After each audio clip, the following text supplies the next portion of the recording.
sommes ici dans le sud Aveyron, dans le groupement d'usines EDF du Pouget. C'est une usine qui date de 1950, avec 3 groupes Elton de 42 MW et un aménagement qui a été construit dans les années 80 de 285 MW. Cette usine produit 540 GWh, c'est à peu près l'équivalent de 225 000 habitants, soit pratiquement l'Aveyron durant une année.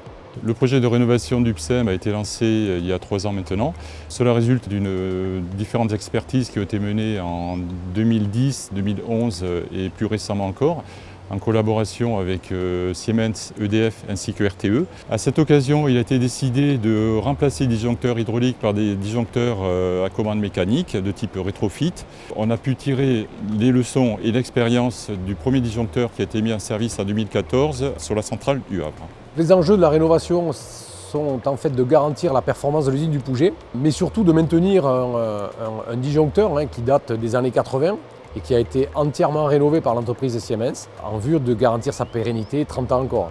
Depuis 3 ans, quasiment tous les services de l'entité service de Grenoble ont travaillé sur ce projet, depuis le service offre jusqu'à ici la réalisation.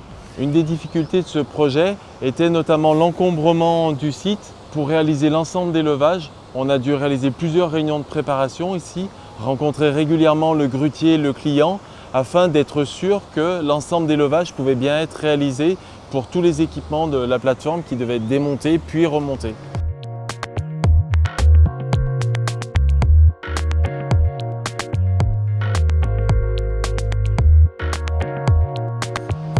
La particularité de ce projet, c'est que j'ai pu intégrer l'équipe projet, donc le back-office Grenoble, avant le début des travaux. Donc j'ai pu assister à la planification du projet, et ce qui m'a permis de gérer la préparation sur site, les travaux, les essais et prochainement le repli du chantier.